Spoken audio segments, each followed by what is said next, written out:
everybody. Welcome back to this week's episode of Spicy and Dicey, a homebrew, home-style, all made up, live on the spot D&D campaign, where sometimes I bend the rules, sometimes I don't. But we're going to be doing episode, I believe this is 59? 59. Yes. So everybody's second favorite number, right? 59. 59. He's not as cool as his older brother, 69, but he's pretty cool. He's pretty cool. All right, everybody. So we'll be back in a little bit. Just watch the little opening, and I'll see you soon.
Dicey, huzzah!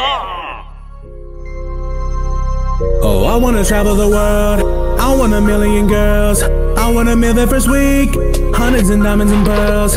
I wanna flex on my friends. I want a coupe and a Benz. I want some J's on my feet. Love, desires, and dreams. Love, desires, and dreams. Love, desires, and dreams. I want some J's on my feet. Hoes and diamonds and rings. I wanna flex on my friends. I want a coupe and a Benz. I want some J's on my feet. Love, desires, and dreams. I wanna hold the white girls on private jets. That's love, desires, and dreams, boy. To make a meal and get ladies wet. You probably know what I mean, boy. I'm stacking up on that green, boy. To make the people know I'm the GOAT. I run the people like I'm the boat. Got a bird's eye view looking through my scope. Chinchilla first skin sitting on my coat. One hose in a boat heading overseas. Want a house big enough for my mom and team. Paparazzi, please take a picture, cheese. I desire everything. All that paper, all that green. Like I'm Jordan, I want rings. Man, I wanna be the king, yeah. Last week on Spicy and Dicey, Wendeline Darkwinds was attacked by Kita, the fallen angel who held a grudge against her. They worked together, the three girls, Pippa, Sakura, and Wendeline, to take her down. Pippa then summoned squirrels with animal call, all to sacrifice themselves so that they could call upon the Allfather. Wendeline learned more about her new fate abilities. Pippa learned more about the four masters and the connection to the stones, and Sakura about the strange growth inside of her chest. Back at the Poe campsite, Halmon and Sirus said goodbye to Jade Savage, Fissa, and Little Miss Peppers, while Clive stayed behind to study some strange bloody symbols on the ground at the campsite. Amalia and Sett talked on the way back to the camp, talked about their fathers and their past history. They, however, were accosted by Captain Lincoln Berger, an evil half-giant working for the West Kingdom military from Ulrich, out to get Amalia. He had killed a drow family, seemingly the same ones that the team had helped out in the Underpole.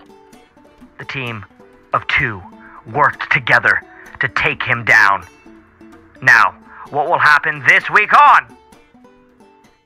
Last week was messed up. There was a dead kid man hanging in a tree, like super dead, just like hanging there. Fuck.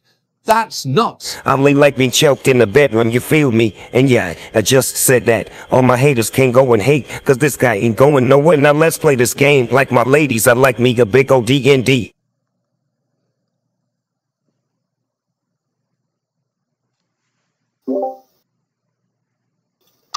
All right, everybody, let's get into this big old D&D.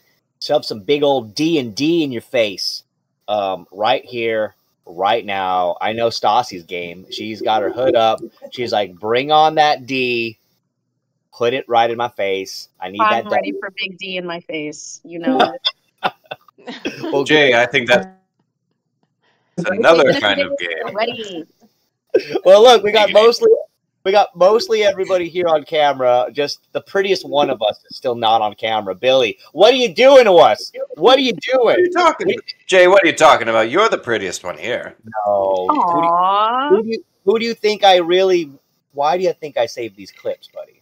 Who do you think I'm really trying to get Who do you think I'm really trying to get a glimpse at in my that time? I just want a video of you to slow music building Legos. Careless Whisper. Yeah, exactly. Careless Whisper. You building a saxophone out of Legos and then playing Careless Whisper with it. That's a dream. I'll make sure to break out my Deadpool cosplay when I get one. Yeah. Please play it with your ass. Anywho, yo, you're way too horny to like just start off with. Like, you got to build up to it. Hey, as our boy, right on. You can already see the look on Cyrus's face. What the hell did I just walk into? Well, what's going on? So we're horny, and apparently that's where we're at tonight. Hey, I mean, did it start already? Are we Yeah, we're live. We are live. Okay. I'm sorry, y'all. I'm just at drill, so. Oh no, you're the better person. You're the better person here. Everybody, as you can see, I did open up the thing. So if you want to go on D&D Beyond, you can move your characters around. You can open up the game. Please feel free to pull it up and do it. Right now, we're going to start tonight. Yes, what's going on? I can't see. Y'all going to have to roll for me and everything. I can't really do much here. Okay. I appreciate it. Only nat ones. Yeah. Oh, God. Only nat ones. Don't worry, I got your stuff here. I got your stuff. I don't think there should be, hopefully, too much combat for you tonight, Cyrus. So, hopefully, it'll just be some conversation. Yeah, I appreciate you. Just don't let Pippa roll for him, because then he dies. Damn, that's crazy. Speaking of, let me get out my dice. she's like, I'm going to use real dice. I'm going to use real dice now. But we're going to start tonight with. We're going to be starting tonight with Pippa and Sakura and Wendeline. Last we saw you guys, you had just talked to the All-Father. Wendeline, you learned about your kind of foresight abilities a little bit more. You learned that if you roll a 15, basically using your wisdom, Stassi, you can kind of have premonitions, which means at will, you can kind of just use this as a gift from your patron. And the higher you roll over 15, obviously, the better your visions will be. You can apply your wisdom pluses, obviously, to that, Stassi. So feel free to use that, and I will adjust my gameplay to see if it can fit to what your visions will be. Of course, things might change, obviously, but I will do my best to keep things that will help you the better you roll. Also, you learned that, Wendeline, when you get into a fight moving forward, as a bonus action, and it's only as a bonus action, you can use, and you have to say you are using your premonition, which basically gives everybody against you a disadvantage with their attack rolls and gives you an advantage with your hits for the duration of the fight. So just remember that. That's a little bit, I know, more technical D&D stuff, but just something good for you to remember moving forward. Wendeline. And then Sakura. Yeah. All pretty good, useful stuff, honestly. And then Sakura, you learned a little bit more about the growth in your chest, which I know has been unfortunate for you to have to keep talking about. But you did learn that it was biological, and that even the All-Father suggests that you get it removed out of you, because the longer this thing seems to be in you, it seems to be attaching itself to you. It's as if Sett has given you a disease. He hasn't. Yeah, he gave me an STD. He kind of gave you a dragon STD without knowing it. And An emotional STD. Oh God, Mind- that's even worse. Mind you, So it's emotional damage. It Yeah, is. emotional It really is. So unfortunately, you're not turning into Tiamat like he has. Sett is a splinter of Tiamat. So this is not like that, unfortunately. It's more like a disease that is growing inside of you with Tiamat making sure that a piece of it lives on in case anything happens to Sett. Unknowingly, he had this ability. The Allfather warned you and does suggest you get it removed. And then Pippa, you learned that with your question of the four masters, they are indeed connected to the stones. Your theory was correct. A little bit, that story from your past was indeed intertwined with these stones. You learned that with these stones, they're connected to these four creatures that are supposed to protect this world from a dark evil. The Allfather was a little bit vague about it, but he did say that this evil was called Oblivion, and that it would wipe everything out unless these four masters were, of course, here to protect it. What people want with these stones and these four masters, he does not know. But he does know that these exist, and this is the connection here. So, I know there's a lot of information for you girls, but you were able to talk with the Allfather, and then afterwards, you were kind of yelled at by the pig that was nearby. This pig is somebody in disguise, as all three of you know, and he was about to reveal themselves to you when Sakura, unfortunately, Sett had gone into a fight. So you all of a sudden felt a giant, like, kind of pain in your shoulder, Sakura, as he got hit by a giant blade, and you took the pain as well. Not as bad as he did, but Sakura, you took a giant, BAM! Just slice to your arm. So Sakura, as you take this giant slice, your arm just kind of shoots blood out of it. And Wendeline, you see this happen. It's out of nowhere, just as if your skin rips open. And it's not pleasant. It doesn't feel good. Doesn't sound like it. Yeah. It's like, imagine if your skin just rips open and it's not controllable in any way. Pippa. All right, yeah. So Pippa, Sakura, Wendeline, what would you guys like to do? I'm tired of Sett's shit.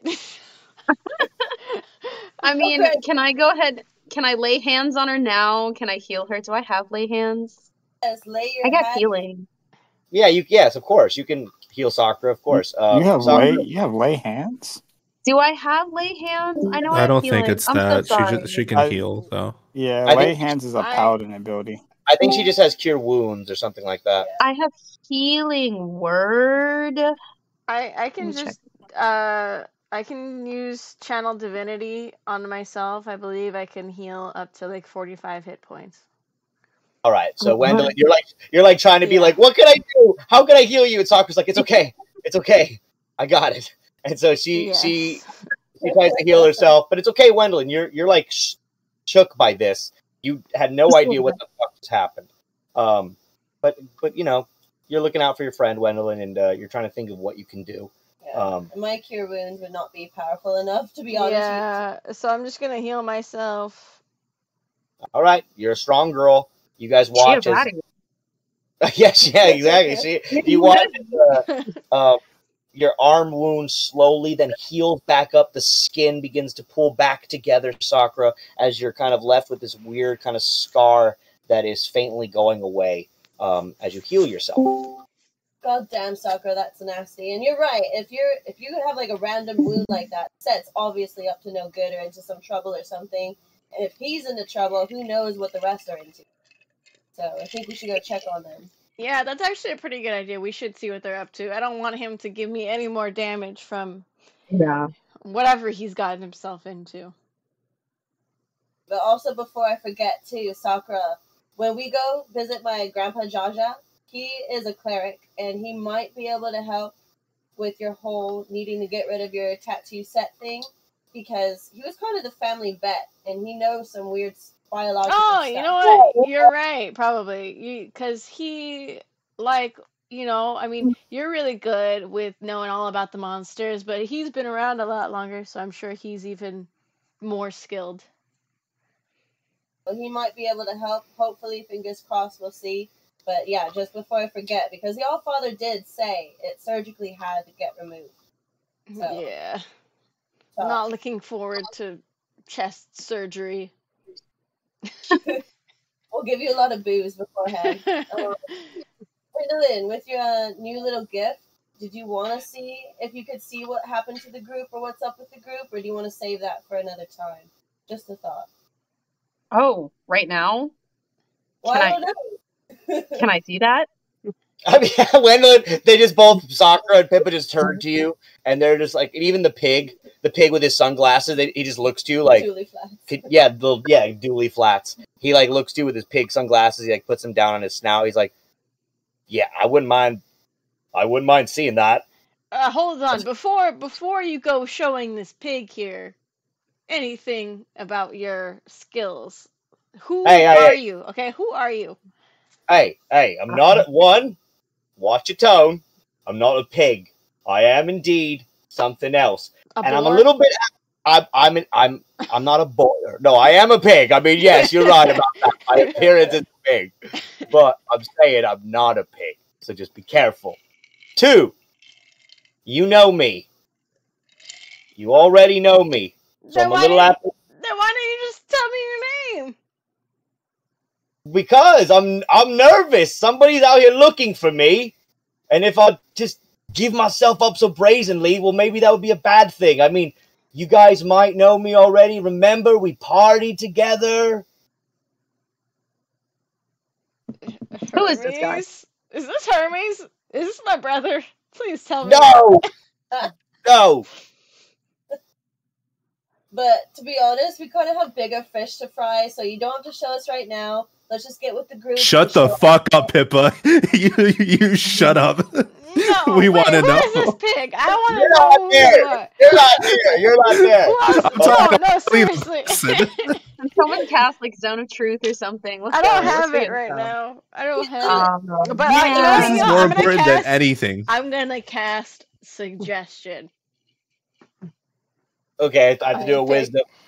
Yeah, I think it's like a wisdom of like 16. I think it's 14. I believe it's 14. No, mine is 16. Okay, well, they failed anyway, unfortunately. But technically, to quote Quicksilver, what, you didn't see that coming? Yeah, for real. I didn't actually, but technically this character has pluses on their wisdom, but I'm not going to apply it because I don't have their character stuff pulled up, so I just rolled a d20. Okay, so the pig takes your suggestion. What do you suggest, Sakura? Tell me your name. That's a demand. That's the suggestion. Will you tell me your name, please? I need to know your name. Fine. Who are you? I don't want to tell you guys, but I will tell you because you're making me tell you. But it starts with a T. It ends with an O, with an A, and a C in between. Taco? Is that you? Why were you afraid to tell us? Just don't say anything. I haven't seen you since your friend needed to take that shit on that boat. I haven't seen you guys since then. It's just, look. Your new friend here, Pie, he turns to Wendeline. This pig turns to Wendeline. Hi. My name's Taco. My name is Taco. And this might be weird for you to understand, but I'm a dragon. You're a pig at the moment, but I believe you. So hold on, Sakura, shut the fuck up. What did you say? What did you say? Just being snarky. You said I'm a dragon, and I said you're a pig at the moment, but I believe you. Okay, well, you know what? That's not that snarky, because in fact, you're just indeed correct, actually, to be honest with you. And yes, I'm a dragon, but I'm currently hiding because there's this guy, and he's looking for me. He goes around recruiting dragons. Okay, he tries to... well, don't worry. We'll keep you safe, okay? I'm not going to say anything to anybody about you. But that's the thing, is that if I'm with you guys, I'm not safe. So that's why I found you guys. Why? Why? Yeah. The guy looking for me, he's definitely looking for you guys. So? Then why did you come and find us? To warn you that this guy is here looking for you guys the moment they saw that you guys fucking landed. That's what I'm trying to tell you, is that I'm in disguise because I don't want him to find me. but I came as Dooley Flats the pig to come talk to you to tell you that I'm an escort. When I'm not really an escort, I'm Taco the dragon. And I'm here to tell you that somebody is fucking looking to kill you, which is the same somebody looking to kill me. Okay, but like, why don't you just stay with us? Well, I'm... Sorry, my dog is being loud. Hold on one second. He's like barking. He's so cute. I hear him in the background a little bit. He's so cute. I mean, I know, he just wants to be on camera. Okay, well, I mean, I could stay with you guys, but then that would put you even in more trouble, because if I'm found out or if he discovers me, what if he gets a hold of my mind? I mean, that's what he does to dragons. He basically manipulates us. Look, this guy's bad news. But for all he knows, you're Taco. I mean, you're Dooley Flats, the pig. Yep. I love that you just slipped.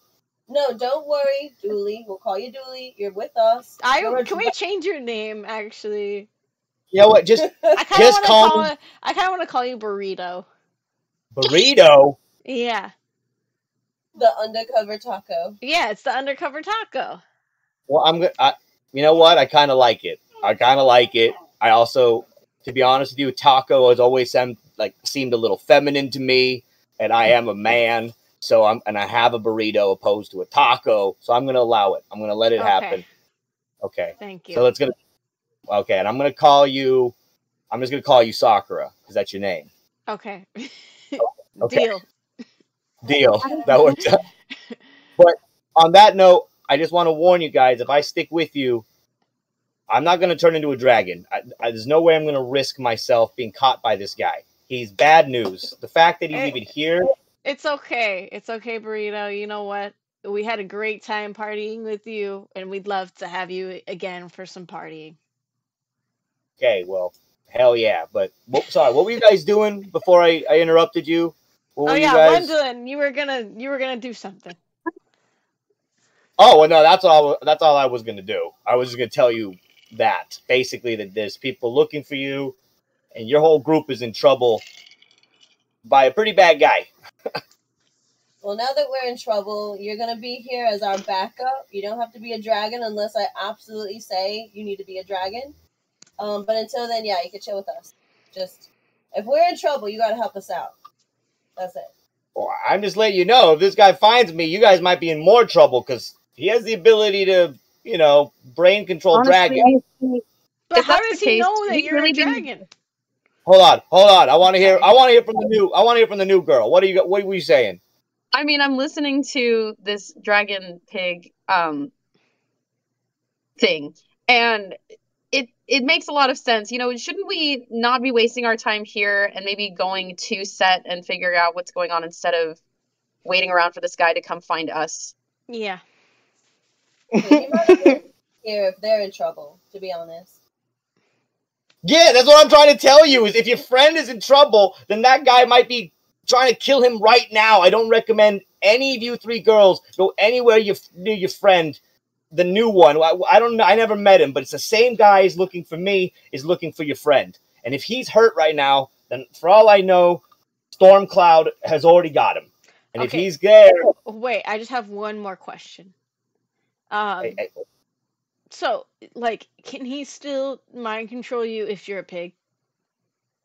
Yeah, I mean, I'm just doing the illusion of a pig. I'm still a dragon. So okay. Maybe I'll stay back here, because if he's near your friend where you guys are going to, I can't be around there, because then you got... Well, I mean, you need to see what's going on. You know what? Well, actually, how about this? You go... We have a friend, sort of a friend. His name's Riz. Why don't you go find him back at the camp? Okay. Was he the guy? He was the drow that you guys were with. Yeah. The handsome fella, right? The handsome guy. The rock star looking guy, yeah. Yeah, he looks like a rock star. He looks okay. Wait. I'm feeling some tension here. He's what one might genuinely call attractive, I guess, from a general standpoint. But you were saying... Oh, I see. This this girl with the glasses, she likes the drow guy. Is that it? Is that what I'm getting here? That's not what I said. Oh, well, I'm a dragon. I'd fuck a lot of things. So I'm just assuming that you would too.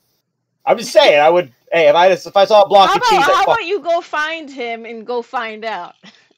Yes, you're right. I'll go find him. We're both under suggestion, so it's probably going to be like us just looking at each other under a spell. So okay. Yeah, you can go find him.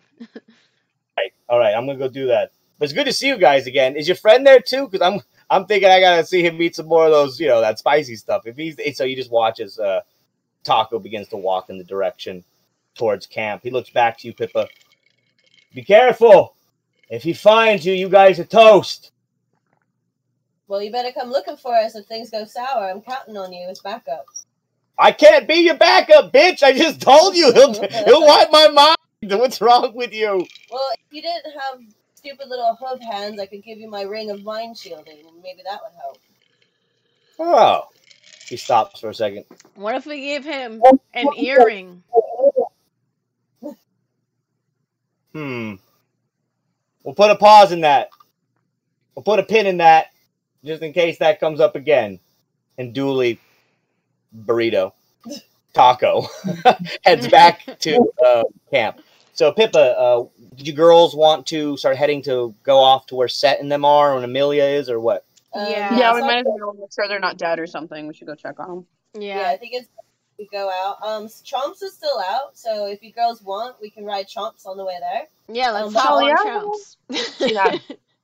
To ride him for protection, but also I have all these little minion of rocks. They're just looking up at. Well, their hands are just. Waiting. Can they come through, too? Or are they too heavy for Chomps? I mean, they could walk on their own. Have them make rock devil horns on Chomps. Do that. No, they can just trail behind Chomps. Like, yeah. I mean, what do you want to do? Like little babies. They're going to be like, trailing behind. Yeah? Okay. Alright, rocks, follow us. Come behind Chomps. Alright, girls, let's get on top. Chomps, spin down. Alright, so Chomps kind of leans on down. He releases a loud kind of flute noise once again that comes out of his mouth. The 3 large cocopelli feathers kind of shoot up out of his the back of his head. His body, which seems kind of like a shadow and translucent, ends up turning into a tangible, black, scaly T-Rex's body as the 3 of you girls then get on the back of Chomps. I need Stassi and Sakura. You need to give me some animal handling checks here on how you guys do with riding. Yeah, with riding on the back of Chomps. Let's see how the 3 of you guys do. You guys get on the back of this giant T-Rex. And as Chomp begins to speed off, Dooley Flats heads back to the camp, and the rocks trail behind Chomps and the rest of you guys. And Jesse, just for you, I'm going to make sure that they do like they kind of do like a satanic upside down fucking cross as they trail behind. Not devil horns, but it's something. It's something. I thought it was going to be like, the mama bird with the little ducklings following behind. Yeah, I get what you're doing. I get it. It's an entourage, okay? Okay, so that's damn, Wendeline, you are you're not doing great on Chomps. Now me having a +2 animal handling, and I still. Yeah, she rolled a 3. So it feels like kicking into Chomps, and he's like. So basically, you're worse than Halmon is even riding Chomps. Oh, come on, Halmon, you did not. Bitch, I have a +5. Okay, sit down. The first time, no. I'm the whole reason that Chomps even exist in our world. Okay, no one ever. Everyone, get off my back. I got him. So as you guys you would have gotten them without me. Just a little bit. As Sakura, you hold on okay. You're still a little wobbly on Chomp, Sakura. You're not used to riding on top of him normally. But you hold on. It's just a little bumpy for you. Wendeline, you are fucking holding on to the back of this T-Rex shit. You're literally flailing around as your body is on top of him. You're not doing great. You have to keep pulling up. I've never ridden a T-Rex before. Valid. True. That's valid. That's valid. So anywho, so the three of you girls. Oh, sorry. It just takes practice. You got this. So Pippa just leads back. She doesn't help you at all. She just like it just takes practice. Thumbs up. As the three of you girls end up riding with Chomps, you guys head to the direction of where Sett and Amalia is. Pippa, I need you to give me a D20 roll for Chomps for his investigation or his yeah, I guess it would be investigation. To see where if he leads you guys to where they are. Damn, I don't know if I should use the computer or my dice. Do whatever you like. Would Sakura still know the general direction of where Sett is? I think so, because don't we have that like connection thing, so I can kind of tell. I mean, you guys know like advantage. Yeah, I'll give you advantage then on that. So Sakura has you give advantage to Chomps because you guys are still riding on Chomps, so you kind of are just Pippa's trying to lead him. I wanted to see if he figures out where you are. Oh my god, I'm not gonna lie. I rolled my dice and then I rolled the computer and it's the same number. What was it? 7. Oh, 7. Oh, that's not great, but do it one more time. You have advantage. You can do it again. Right. Or did you want to take both of those as 2 different rolls and just take the 7? Well, it's still 7. I'll let roll again. Roll again. God damn it. Okay, there we go. That was you had advantage on that. All right, Chomps, use that nose you got. Come on. Okay, so Chomps definitely starts lead, like he just sniffs the air. He just kind of sniffs the air, and then Wendeline, once again, you grab on tight, just make sure you don't fall off, Wendy. But you guys then speed off in the direction his giant T-Rex black legs start charging forward through the woods as he heads in the direction of where Amalia and Sett are. However, we are going to transition to Halmon, Sirus, Amalia, and Sett. So thank you, 3 girls. We'll be back with you guys a little bit later. You guys right now are headed towards their direction. However, let's see what they're doing at this moment when you guys are going there. So hold on one second, guys, as I'm going to pull up the other map. I have an idea, Amalia. What is the idea? Right. It involves minorly hurting me. Fucking masochist over here. He's like, step on my balls. No. All right, guys. What do you want? Amalia's like, I guess. So isn't this technically bestiality Sett? Put on your human form at least. Anywho, as you guys can see at the map, Sett's version of a fursuit. Yeah, yeah, exactly. He puts on a human suit instead of a. That's weird. That's a weird way to think about it. Oh my god. So we cut back now to Amalia and Sett as you guys were by the 3 graves that you had just buried for the drow, and the roasted, gross, burnt carcass of Lincoln Burger lays nearby. The smell of charred jerky fills the air as you guys remember and can recall that he was chewing on giant pieces of jerky attached to his own body. He, for some reason, covered himself in a whole bunch of jerky, and he was ripping it off, eating it. The medals you took, Amalia, were a pretty penny, and Sett, you kind of reflected on the drow, thinking about Jessa and all of that interaction with Puff at the Underpole.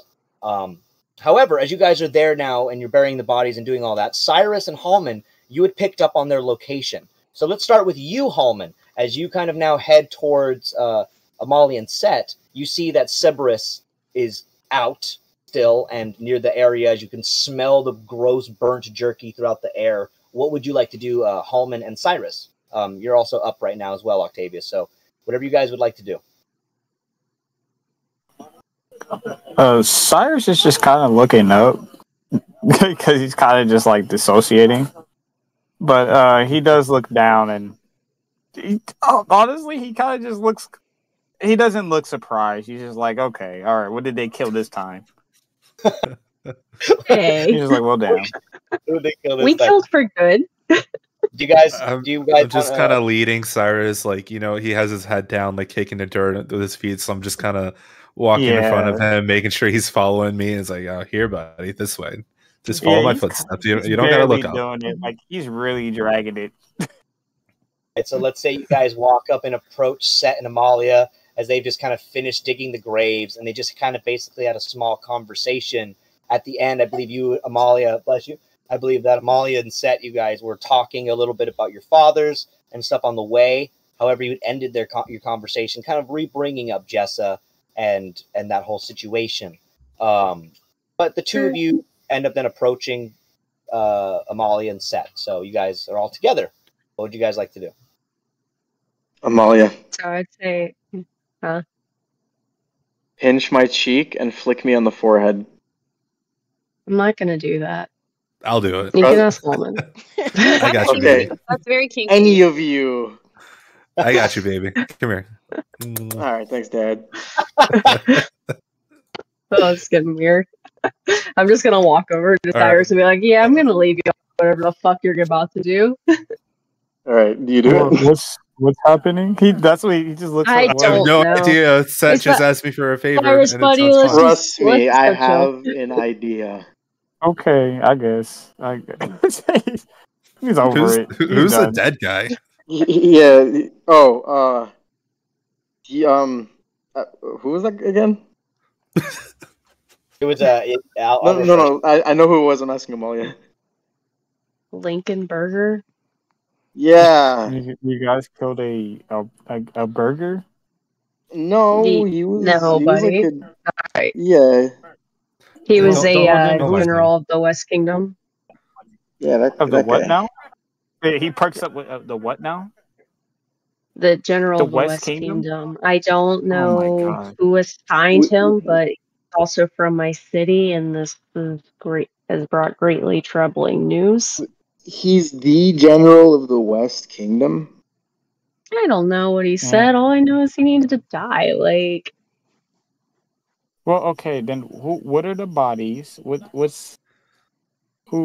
did you guys just bury? we A got family over that he here that killed. it was some of the drow from the Underpool.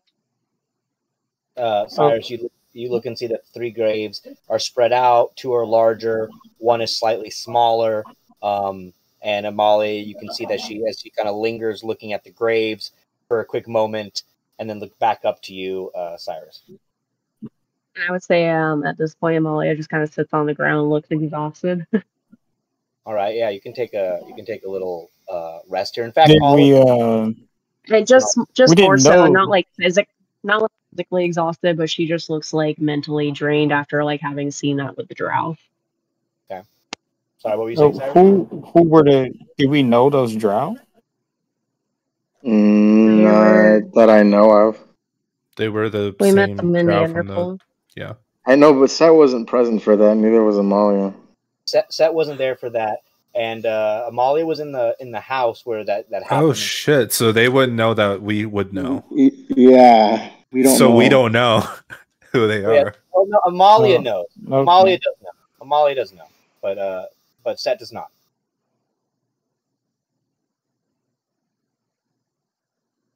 Crickets. We helped them down there, only for him to be murdered up here. We helped him? Wait. I think Cyrus processed that for a minute. And he immediately just drops to one knee and goes, he killed a little girl? Yeah. And her family. Cyrus is silent. He doesn't even know what to say to that. He just watches the graves. You kind of look at the 3 graves there once again. You kind of you see that Amalia is once again, she's like mentally exhausted. She's kind of taking a sit on the ground. And then Cyrus, you take a moment. You remember the little girl that had approached you guys outside. Amalia, she approached you first and asked for your help. And then, of course, Cyrus, you remember that she guided you through the house with her father, took her up to the room. And Cyrus, in your memory, you just remember that woman looking so pathetic and pale and sad and depressed in her bed as you then had a conversation with her. Sakura, of course, by your side, injecting a bit more life into her. And you remember then her sitting back up. You were there only briefly at the end, Cyrus, to see this woman kind of reconnecting in her happiness.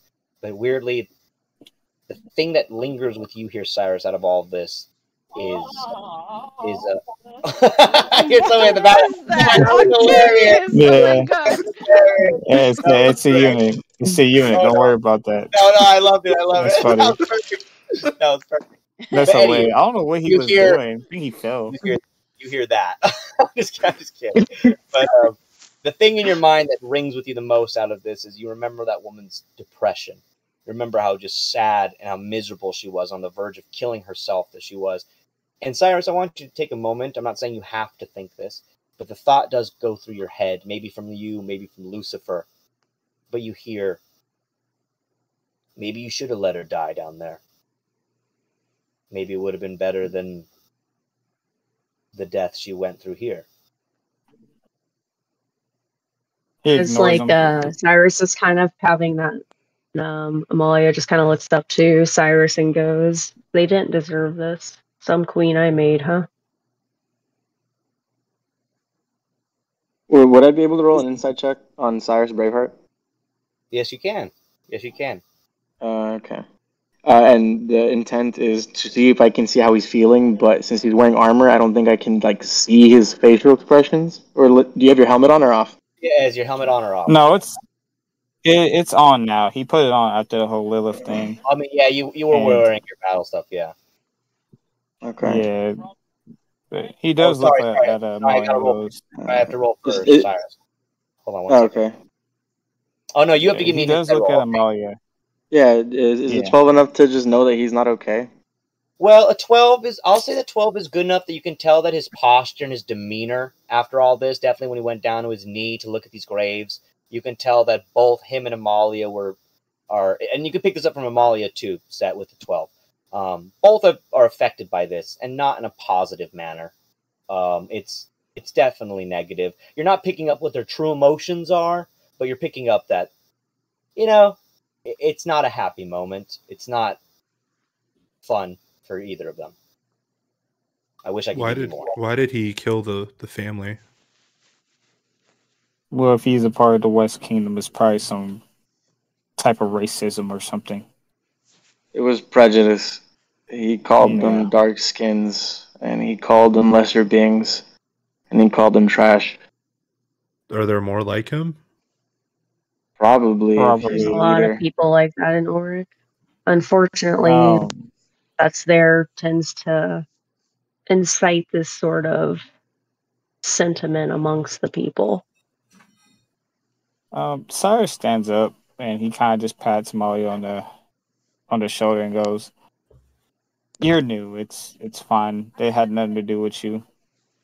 I just need to go think." And then he starts to walk away.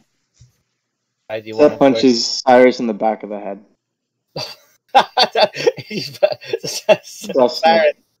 Cyrus, give me a dex save here, because he's not obviously trying to do that. Oh, I got you. I'm sorry. I'm so sorry. Nat one. I'm doing non-lethal damage, but Sett does throw a punch at the back of his head. Hold on, one second. Do I roll with advantage since he's facing away? Yeah, I'll give you advantage. I'm so sorry. Just got up though.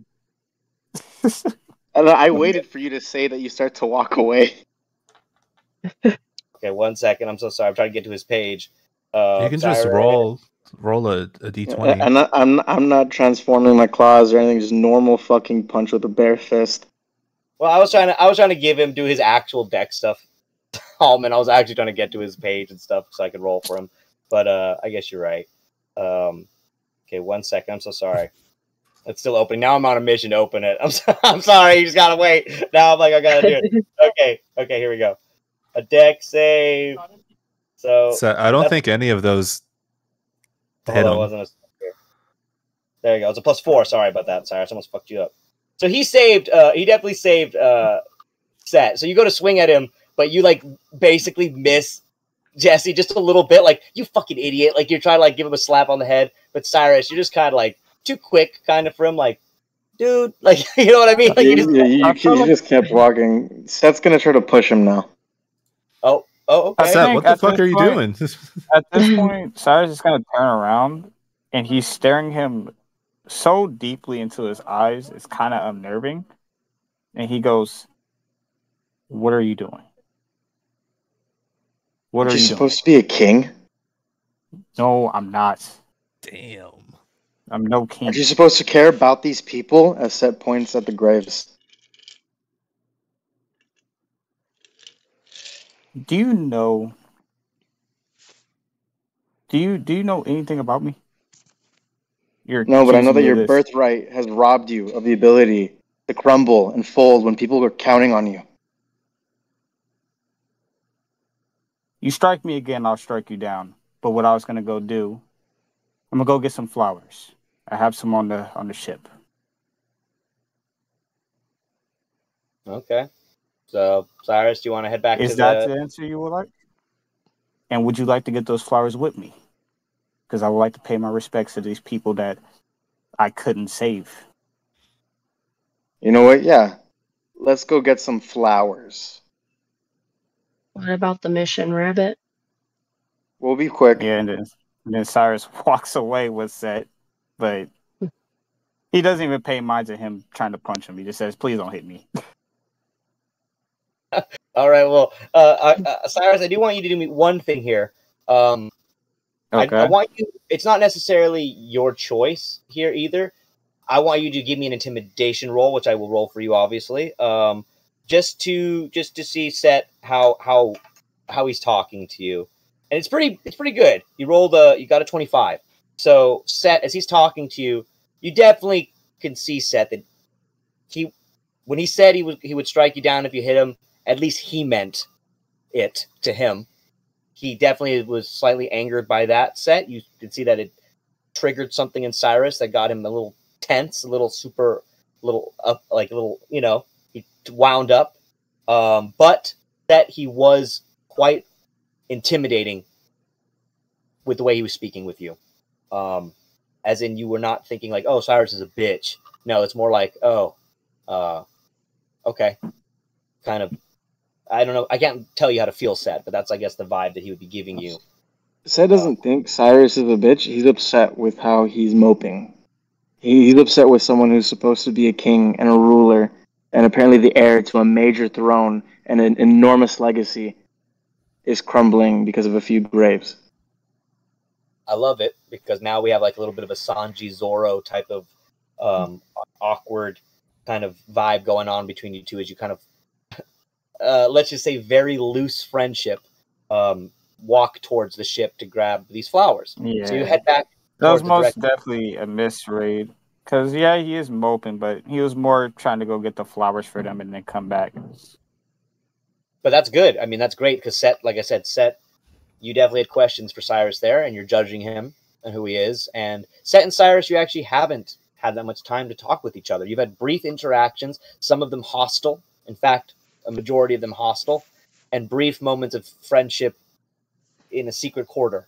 So, yeah, so you guys don't really know each other actually that well. But Sett, you said you wanted to follow after Sirus then, correct, Jesse? Yep. Oh, okay. So you guys then both head out. Let's say you head off this way, Jesse, back towards the ship area, and Sett and Sirus, you kind of head off that way, leaving Amalia and Halmon back. However, Sett, didn't you have something you wanted to do? Did you want to you told Halmon to flick you and all this stuff? I'll just do it myself. I thought it'd be funny to have someone else do it, but Sett's gonna pinch his cheek and flick his own forehead, testing to see if Sakura can feel that. Okay. Sakura, give me a con check. A here. check? Not a save? A check. It's not. It wouldn't be. Actually, you know what? It is. Let's do a save, Are you because sure? you're like he's. Are you sure? Okay, I'll let you do Are you I'll let you take the check. I'll let you take the check. As you do definitely feel Sakura, him kind of flick his cheek and his forehead. You pinch your cheek to flick your forehead, so you feel kind of both. The intent is both of them are very strange sensations and feelings, and for them to happen almost at the same time, I was hoping she would know that Sett's not in any danger and he's trying to talk to her. Okay, well, how about this? Sakura, you definitely feel both of those things. But Sakura, give me a perception roll here if you well, think I have a passive of 18. Yeah, exactly. He's fighting mosquitoes. Yeah. So yeah, give me a perception roll. Oh God, okay, because I have a passive of 18. Just saying. All right. Well, you have a passive of 18, but I'm gonna have this be a check. So you didn't roll. So you just feel your face feeling like little things on it, and once again you connect that this is connected to Sett again, but you have no idea what it means. If Sett is getting punched in his face and you can barely feel it, if he's just somebody's poking his face, if somebody's kissing his face, you have no idea what somebody's doing to Sett's face, but you pick up on it. So does the rest of us, does Wendeline and Pippa notice this? well, no, I mean she just feels it on her face, so you wouldn't really know. You forced my hand, Jay. Sett's realizing that there's no communication coming back or anything happening, so he's like, fuck, and he pinches his own nipple. Oh. No! Why you gotta do this? That's the only way you would know. I need you to do a con save here, Sakura, to see if you feel like a pinch on your nipple. How do I know it's not a mosquito bite? You know what I mean? I mean, you might. Gives you a purple nipple. Wait, is it a save or a check? Con save. A con Okay, save. save. If you don't roll well, you're getting a purple nipple. Damn it. I don't think I rolled well enough. I'm not sure. You're not getting a purple nipple. It's not like that hard, but all of a sudden you feel your nipple just like you just feel like a twist on your nipple, which does not feel great. You already got weird veiny dragon stuff running through your chest, and all of a sudden now you definitely feel as if somebody just reached out. I'm so sorry, Jade, but it feels like somebody just reached out, like just twisted your nipple, not too hard, but not sexual either. So like not like ooh yeah, more like kind of. So I guess Sakura, Pippa, and Wendeline might see you react to this one. So Sakura, what was that? Are you okay? I'm fine. I think it was just a mosquito. Did you feel it? I think so. I don't know. I said where? God damn it, fucking answer. I'm not sure where I felt it. It was somewhere on my chest. It could be this little parasite thing that's on my chest as well. So. All right. Well, let's get back to the group. Wendeline and Pippa just look at each other, just like okay. It's just like Sakura, you like grab your titty, just like like. I'm going to go ahead and jump on Cerberus, and then I'm going to kind of lean down and tell him, like, go find Sakura for me. And then we're going to go off and look for her. You're going to go find Sakura? Well, they're on their way. They're on their way to you. Well, so, I don't know that. Yeah. He doesn't know that. Yeah, I know, but also I don't know if Cerberus has ever smelt Sakura or knows anything about. He's been around her. I mean, he's been on the boat one time. He's been on the boat. Their world with her. Like when we fought Cerberus originally, Sakura was there, so he would have known her scent, especially in a battle situation. Okay. I think he was. All right. Damn. I'll let. Damn. I know they're going for it. They're like, yes, he does. He does actually. My dog knows my friend. Okay. All right, women. I'm just kidding. So give me a investigation roll for Cerberus then. I'll give you that then. And let's see if you can figure it out. Halmon, she gets on Cerberus ready to ride away. So Molly, you're just gonna leave Halmon alone here. Okay, 17. That's fine. Okay, so Halmon, you just gotta like walk off for a second. No, I stay right here. That, yeah. Okay, so I think Halmon at this point notices that she's like obviously distracted with like what's just happened and seems kind of like off in her own world. Well, yeah, Halmon walked into a battle he didn't fight, saw two people get in each other's face, and then Amalia is great at avoiding problems. I don't think he's going to try to force a conversation out of her right now. Like it's I don't think he's going to really try to fight too hard to like get her to talk to him. I think he's just going to not go back to the boat, I guess, where our center point is camp.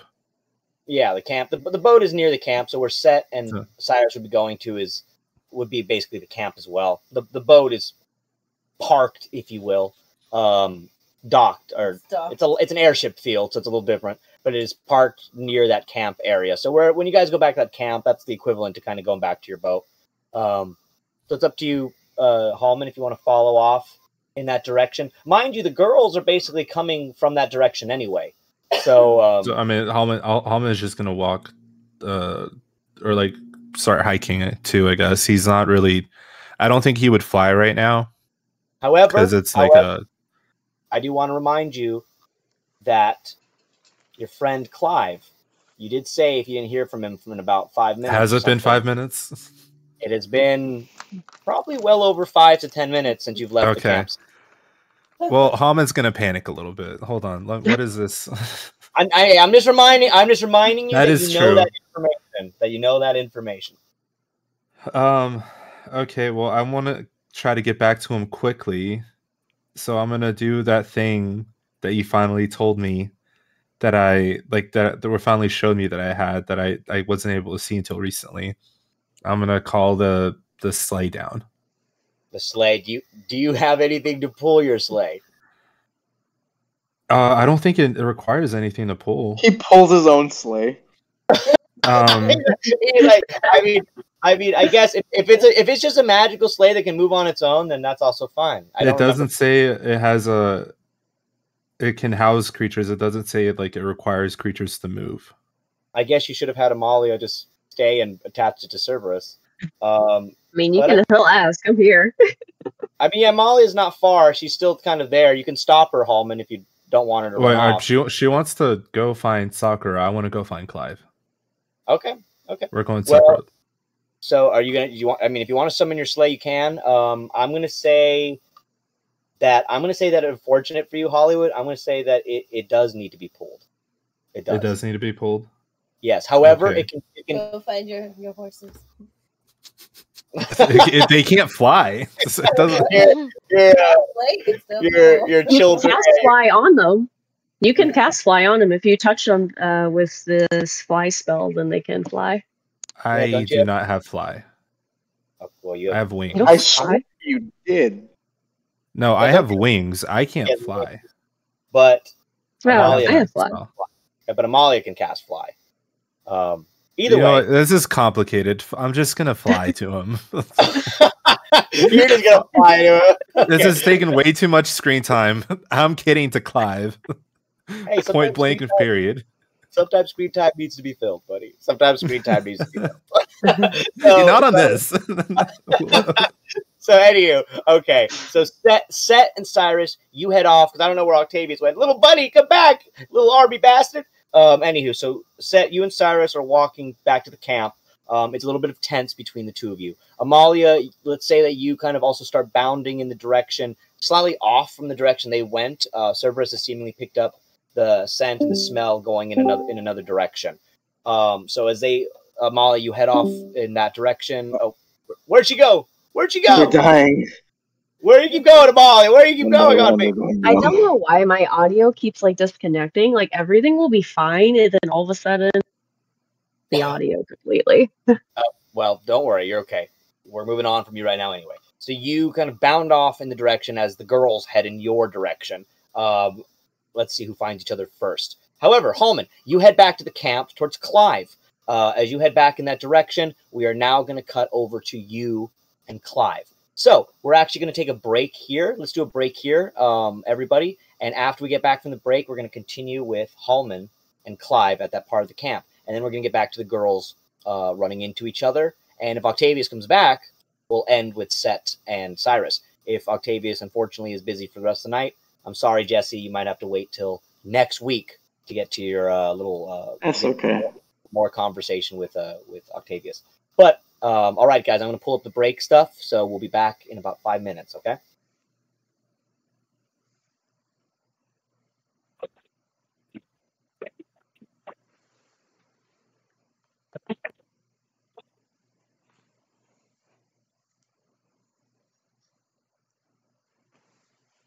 Let me know when I can open up the stream. You're good. It's ready now. Yay. You guys want to buy some cool D&D merch and some cool jewelry and necklaces and shiz like that, then go to the Dirty 20 Dice Shop. Check it out. You'll find some cool stuff there. Oh, yeah. When you walk away, you don't hear me say, please, oh baby, don't go. Simple and clean, it's the way that you're making me feel tonight. It's hard to let it go. You're giving me too many things lately. You're all I need. You smiled at me and said, don't get me wrong, I love you, but does that mean I have to meet your father? When we are older, you understand what I meant when I said no. I don't think life is quite that simple. When you walk away, you don't hear me say, please, oh baby, don't go. Simple and clean is the way that you're making me feel tonight. It's hard to let it go. The daily things like this and that and what is what that keeps us all busy or confusing me. That's when you came to me and said, wish I could prove I love you, but does that mean I have to walk on water? When we are older, you understand it's enough when I say so. And maybe some things are that simple. When you walk away, you don't hear me say, please, oh baby, don't go. Simple and clean is the way that you're making me feel tonight. It's hard to let it go. Only whatever lies beyond this morning is a little later on. Regardless of warnings, the future doesn't scare me at all. Not things like before. You walk away, you don't hear me say, please, oh baby, don't go. Simple and clean, it's the way that you're making me feel tonight. It's hard to let it go.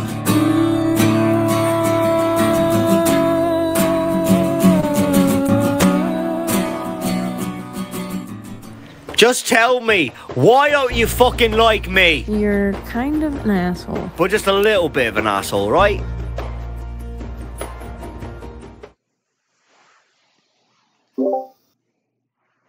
Oh, if you guys don't remember that ending scene and opening scene from Kingdom Hearts, oh my god, one of the most... Yes, the nostalgia.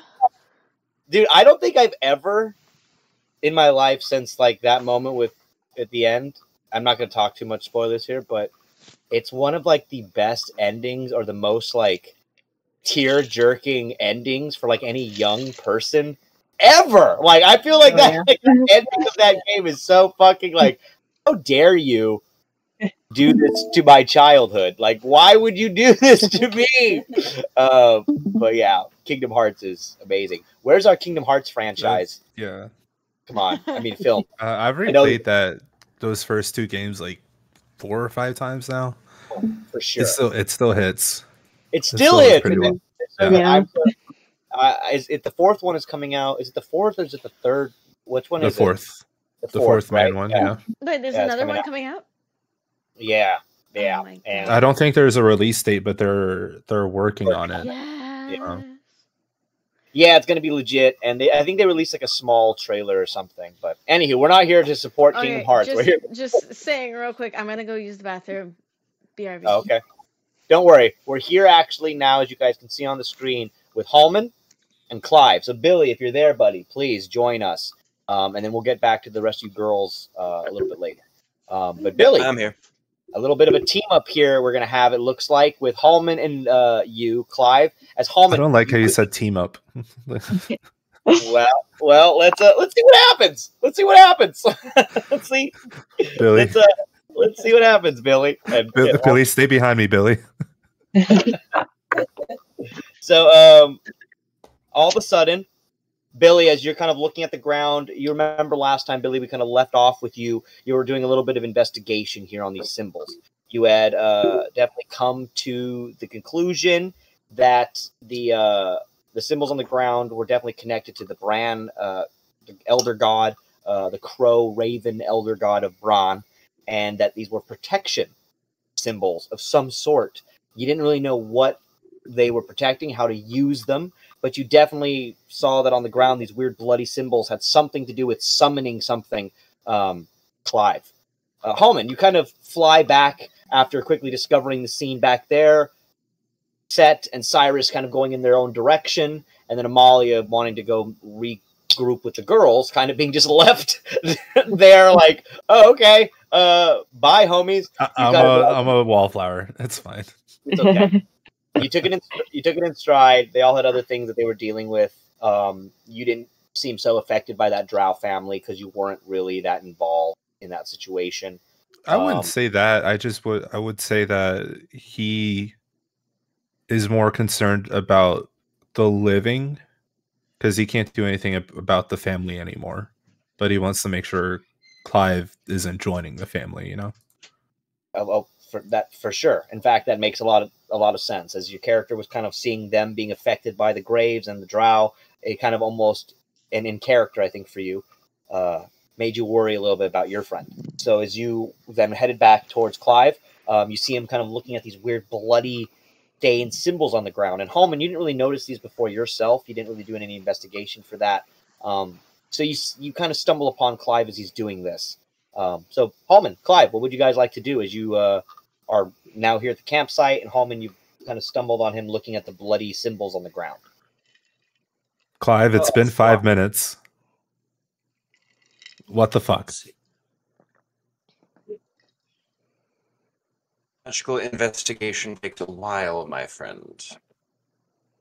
And you really think I could walk back to the campsite within 5 minutes? You were supposed to be 5 minutes behind us, and I waited for 5 minutes. That as it may, I'm investigating these. Points to the runes on the ground. But I can discern their protection symbols. And then looks at the pose, well, the carcasses of the pose. Didn't do them too well, now did it. I mean, how much protection can you really have from our group, you know? Fair point. I'm going to discern what this magic may entail. See if I could possibly contact this patron. Learn more about this group. Perhaps get some insight. If this is what Puff's, whoever his name is, group, if he has these kinds of people on his side, the more magical information I can discern from them, the better. That way we're not going in next time blind. Fair enough. So you're going to try to contact the patron? Yes. So he'll beckon Halmon to stand back. Are you sure? Yes. This one doesn't have a... I don't know. This one doesn't seem as hostile as others, but we'll see. Right. If anything happens, you jump back and let me get in front of you, okay? That's fine. All right, so Clive then holds out his hands. His eyes start glowing magenta as he'll essentially use this ritual spell that he has, contact other plane, and try to align his magical energy with the remaining magical energy from this runic ritual site. See if he can contact this older god and have a chat. Okay, awesome. That's perfect. Is there anything specifically that I need to do or that you need to do to make this spell work? Do you know? I read it earlier. And I remember everything about it. Let's see. Looking at it now, so contact other plane. It's essentially just contacting an extra planar intelligence. Oh, it says that I have to make a DC intelligence saving throw. Okay. Okay. And it's just basic mechanics. You can ask up to 5 questions, that kind of thing. But gotcha. Okay. I'll just make the save and then we'll go from there. Okay. Can I give him the help action so you can have advantage? Kind of like yes, for sure. So Halmon, you give him inspiration basically. So so you can get advantage on this, Billy. Great. Okay. Yeah, please roll again. Yeah, you need advantage here, hopefully. Oh, for fuck's sake! However, I will say with the D20, what you need to do, a 12 does get it. You actually only needed to beat a 10 here for this to contact this specific god. I would have given you at a 10, because half the work has been done. So I will say that 12. Oh, that makes sense. Yeah, because half the work is done. So yeah, okay. I'll just give that to you because, like I said, half the work has been done here with the symbols, all the planning. You're trying to contact the god using your magic, and I would have given it to you honestly if you would have rolled a 10. So I'll give it to you. You kind of are trying to contact this god, Clive. Halmon, you kind of step back as you watch Clive. Your eyes glow that bright magenta. The symbols on the ground, the blood starts to move and curl around in the dirt as if the blood itself is living and the symbols are alive. The symbols then begin to levitate the blood, the symbols out of the ground, floating in the air. You watch Halmon and Clive as like a bright red light then begins to glow from these blood symbols that are floating in the air. The night is, of course, falling upon you. The sun has begun to set. It is now heading into the nighttime, and the bright lights of the red seem to definitely just shine everywhere, giving off a bright red light throughout the wilderness. However, you both are then met with a large, booming voice. Who has summoned me? Bran, the Lord of Raven. Why have you called me? Why am I here? Above you both, you see a large, looming, shadowy, giant kind of demonic raven figure that looks upon both you, Halmon, and Clive. You both look up upon this giant raven god who ghostly kind of floats in the air above you. 2 ravens float, as you guys can see right there, around you as well, kind of just have come out of the trees. Both ravens start to begin to caw quite loudly. Clive, Halmon, what would you like to do? I'm looking up at this entity. I'm looking up at this entity. Just holds out his hands in a greet, or just meaning no harm kind of gesture. Greetings. I am Clive Geiger. I've summoned you here to ask you some questions about this interesting form of magic, as your early previous warlocks, I'm guessing, insulted you? They were not worthy. They did not do what was necessary for the protection that they wanted. They took one of my beasts. They captured the Raven Griffin, the very thing that they wanted and desired for their own protection from me. Why should I gift them what they desired when they didn't have the respect needed? I did not see them win a battle. I did not see them treat the ravens with respect. In fact, they were a scourge. Not worthy of my protection. Now, are you a champion that I can depend on. Seems like you already have a patron. What can I do for you? Well, I must say, it is an honor to be in your presence. Clive gives a respectful bow. And all magic, of course, comes with a price, and for those who treat it, or those who gift it to them with such disrespect, clearly deserve what's coming to them. My troop and I helped dispatch these disrespectful dullards. I was concerned that might have offended you, but seeing as how you held these former warlocks in such malcontent, I believe it's safe to presume that it was necessary for such disrespect. That was you, looks to Halmon. What about you? Did you help get rid of the disrespect? I literally chopped his head off. So, yeah. Yeah. Fantastic. Fantastic. However, that leads me to the next matter that I asked. What is it that you want from me?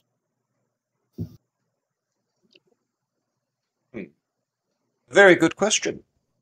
Might I counter-offer? What is it you want? I desire a specific meat, sacrifice to be eaten, so that I may retain the sustenance for my own self, through my patrons, or at least those I've bestowed a gift. If I bestow my gift onto one of you, looks to you, Clive, you will take up this burden of this sacrifice that must be given every month. However, how it is done is up to you.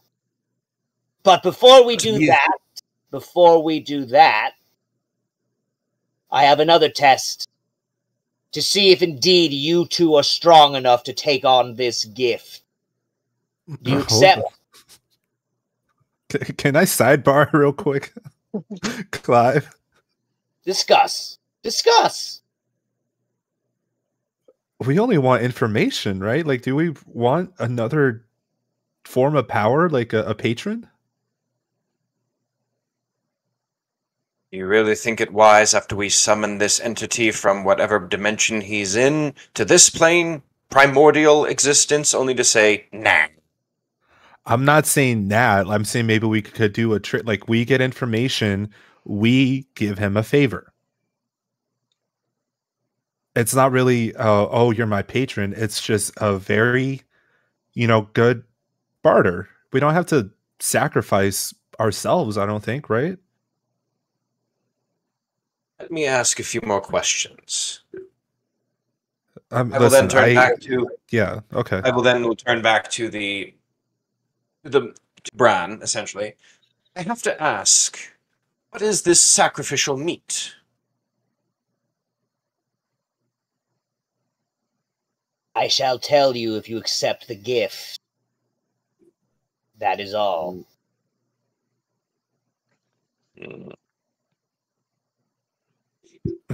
Clive, listen, I'm sure whatever it is, we'll be able to handle it.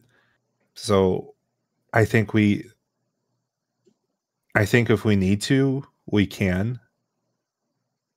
But we only really care about information. So if we can get the information without doing this, let's try it. We've already tried, Halmon. Okay. I've summoned him. We've asked our questions. Now I believe it is polite to humor this entity, otherwise we might just end up smeared across the ground like the pose you decapitated. Yeah, that don't remind me. All right, Baron. All right. I hear the word all right. But before we begin our bargain, before you get your gift and we discuss the transition, I need to know if you are true. Like I said before, are you the warriors that I seek? Are you who I am looking for to bestow my gift? Not everybody deserves to be part of the Raven. I am the Raven Lord, which means you must defeat my summoned shadow. Now, time to see if you are worthy. Looks to Halmon. If he is not, it's up to you. All of a sudden, both of you in front of you from the symbols, a large shadow demon shoots out of the ground. The two caws begin to start to squawk quite loud and obnoxiously from either side of you. This large shadow demon spurts out of the ground, and you watch as the shadow demon then kind of floats a little bit before you, coming right between the two sacrificial pillars where the dead corpses of other people have been laid.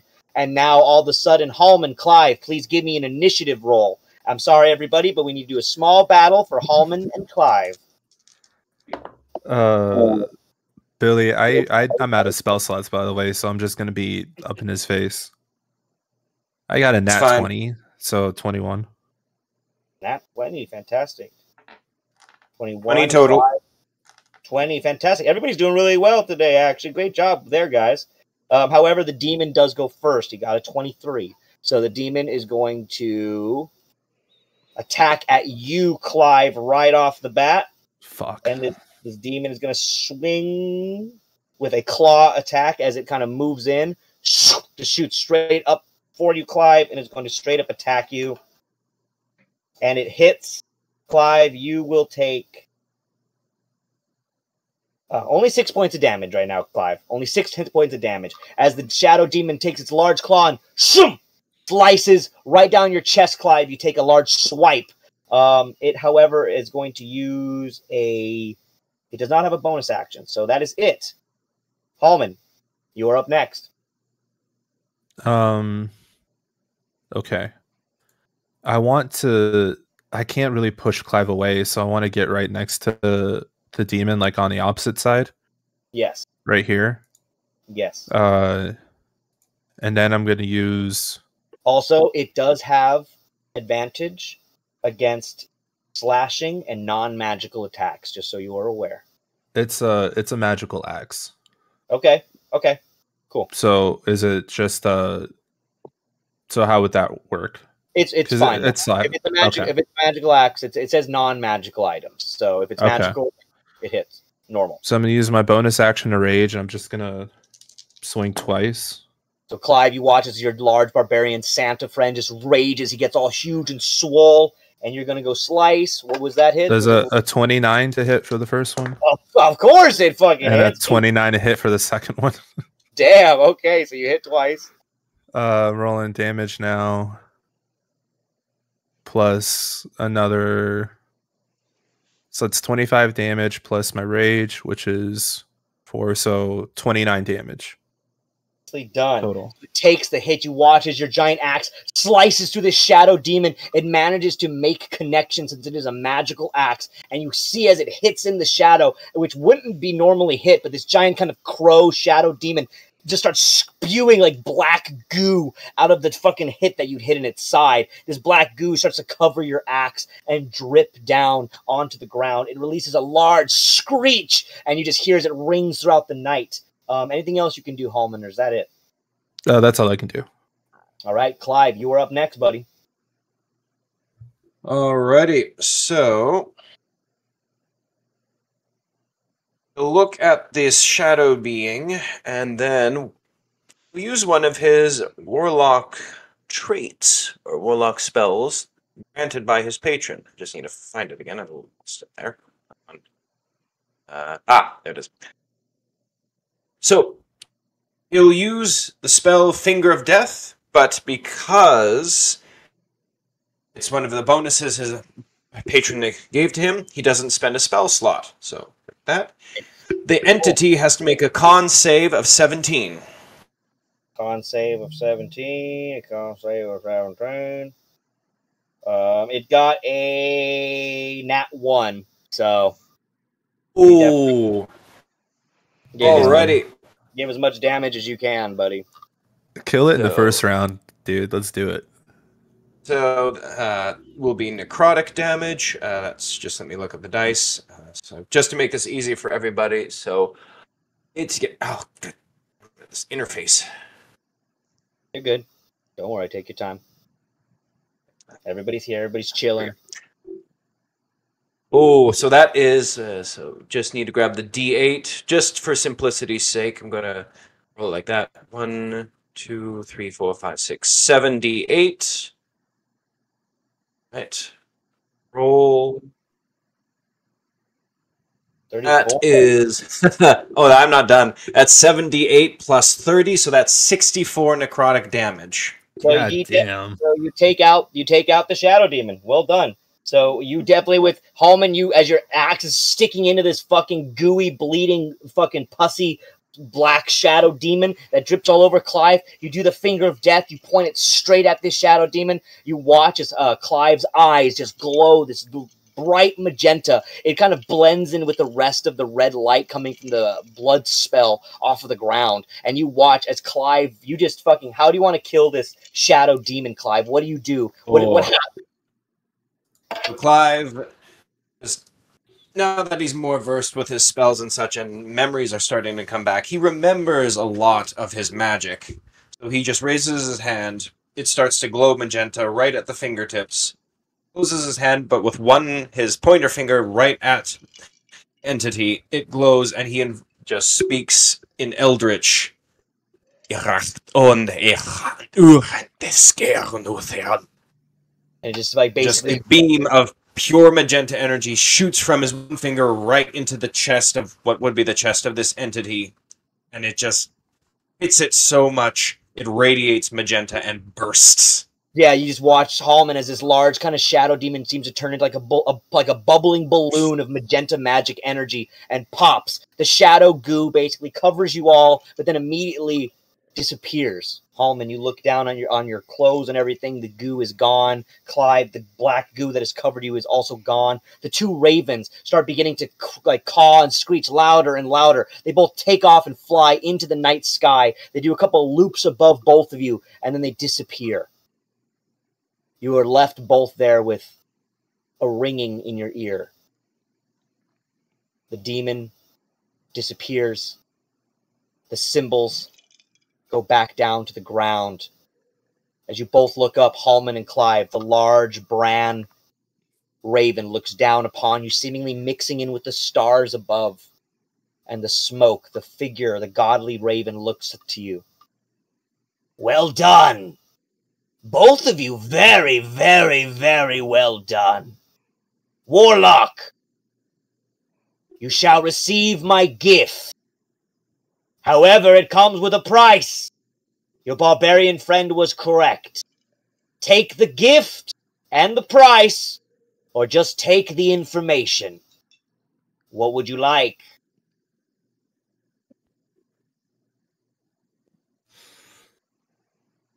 Accept your gift. God damn it. It is a good gift. As a bonus action, you can now transform yourself into that of the raven. You yourself can wild shape now into one of my children, a griffin raven. You can take this action and become one of my many beasts. Use this. You may fly with the wind. You may become a leader of the ravens. However, when you lose all your hit points, you will revert back to your normal self. Remember this. However, enjoy the gift of flight. Enjoy the gift of the raven. But the catch is this. Every month, and I mean every month, you must eat and devour human flesh. Can be dead, can be fresh, but you will get a craving like none other. And when that craving hits, you must indeed fill my tummy. You understand? Consider it done. Yeah, fucking consider it done, man. You have become a patron of Bran. Take the spell. It is now added into your spells. You shall see it in a level 5 slot. Continue on your journey with my help. The hunger will come soon enough. Both of you watch as the large raven from above disappears into the night sky. You just are left with large caws ringing in both of your ears. And then it disappears. Halmon, Clive, you are left standing at the Poe's campsite. Before we end tonight's game and go on to the girls for one last scene, what would you like to do? Dude, I don't. I was going to turn to Halmon. Not a word between anyone else. Do you understand? Clive, we could have figured out information over who we need to fight. Instead, you got cursed again. This time, Halmon, we also have a patron who may have insight, or likely has insight, to Puff's little parade and entourage. Yeah, we could have asked them just now, Clive. That's what I'm saying. What do you think the price would have been for that? Nothing is free, Halmon, as you know. We could have at least found out, Clive. Listen, I'm not going to say anything, but if that hunger hits you at the wrong time, I'm going to protect our crew. I'm counting on that. God damn it. All right, so the two of you kind of stand in the campsite. Halmon, Clive, you guys want to start making your way back to the camp, or what do you guys want to do? We'll make our way back to the camp. Question, though. Yes? Okay. How dead are the Poes? The Poes are pretty dead. And remember, they turn into like a bubbling pile of black.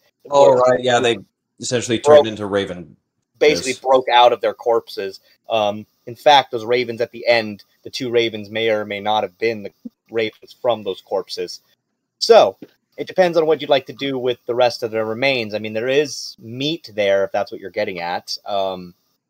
They do still have some meat on their body. I don't know how good it is, but there's definitely some meat on their body. Okay, let's at least make sure it's not going to kill you, Clive. Like, damn. Yeah, I'm way ahead of you on that. Let's see. Okay, I have detect poison and disease. Well, if you detect the poison and disease from their bodies, unfortunately, Clive, their body, this meat is definitely tainted. You would get sick if you ate it. However, it is human meat, so it will suffice in the pact you had just made. But it will make you sick. You can tell from just looking at it. I mean, their meat it's burnt and bubbly and covered in black slime and goo, and it smells rancid. It's just not good.